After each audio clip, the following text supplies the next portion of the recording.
সাম্প্ৰতিক সময়ৰ সকলোবোৰ যিবোৰ জাতীয় বিষয় আছে সকলো বিষয়ত আমি আলোচনা কৰিম। আজি বিশেষকৈ এই সময়ত কৰোনাৰ মহাসংকটৰ পাছত অসমৰ সমাজ জীৱনলৈ অহা যিবোৰ বিষয়, শেহতীয়াকৈ শিক্ষানীতি, তাৰ আগত এনভাইৰনমেণ্ট ইম্পেক্ট এছেছমেণ্ট নটিফিকেশ্যন 2020, তাৰ উপৰিও বিগত সময়ছোৱাত বিভিন্ন কয়লাৰ খনন, বিভিন্ন বাসযানত এটা ভয়াৱহ পৰিৱেশ আৰু এইবোৰৰ পৰিৱেশৰ ওপৰত পৰিব পৰা প্ৰভাৱ সম্পৰ্কত বিভিন্ন ধৰণৰ আলোচনা, তাৰ লগে লগে পৰৱৰ্তী সময়ত অসমৰ সমাজ জীৱনৰ এতিয়া যিবোৰ বান গৰাখহনীয়া সমস্যা, তাৰ লগে লগে ছাত্ৰ ছাত্ৰীসকলৰ শৈক্ষিক ভৱিষ্যত, নিবনুৱা যুৱক যুৱতীসকলৰ তেওঁলোকৰ কৰ্মসংস্থাপনৰ চিন্তা, এই সকলো ধৰণৰ কথা আমি আলোচনাত আজি নিশ্চয়কৈ মিলিত হ'ব লাগিব। আৰু পৰৱৰ্তী দিনত এই সংকটৰ কালত কেনেকৈ জাতীয় জীৱনক আগবঢ়াই লৈ যাব পাৰি, এটা পৰিকল্পিত সামাজিক এটা চিন্তা কেনেকৈ আমি কঢ়িয়াই লৈ যাব পাৰোঁ,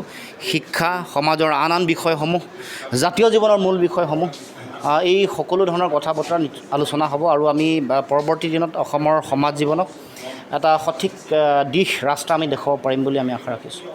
নাই, সেইবোৰ বিষয়টো আলোচনা হৈ আছে জনতাই ৰাইজৰ মাজত আলোচনা হৈছে।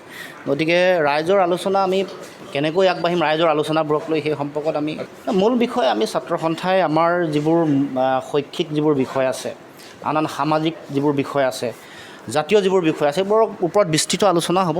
তাৰপাছত পৰৱৰ্তী দিনসমূহত আমি পৰৱৰ্তী আমাৰ দিনৰ কৰ্মপন্থা যিবোৰ হ'ব সেইবোৰ সম্পৰ্কত আমাৰ শক্তিশালী স্থিতি আমি লৈ আগবাঢ়ি যোৱাৰ কাৰণে আমি চিন্তা চৰ্চা কৰিম।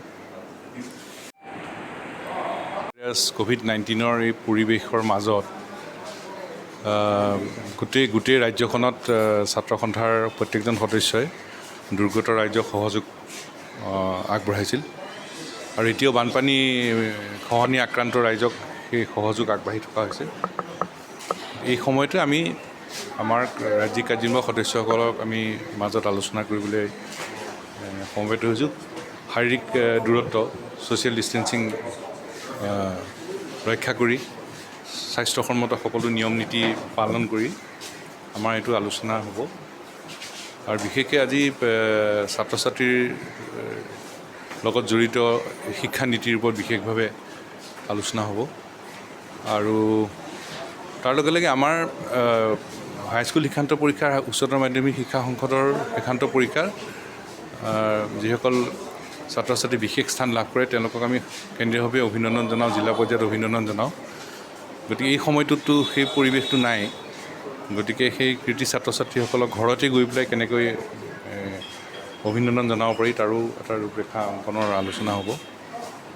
আৰু তাৰ লগে লগে EI যিখন 2020 ৰিপৰ্ট একদম অসমৰ উত্তৰ পূৰ্বাঞ্চলৰ স্বাৰ্থ বিৰোধী, সেই বিষয়টো আলোচনা কৰি পেলাই আগবাঢ়িব লাগিব। কাৰ বিৰুদ্ধে আন্দোলন ইতিমধ্যে ৰাজ্যজুৰি বিভিন্ন প্ৰান্তত চলি আছে।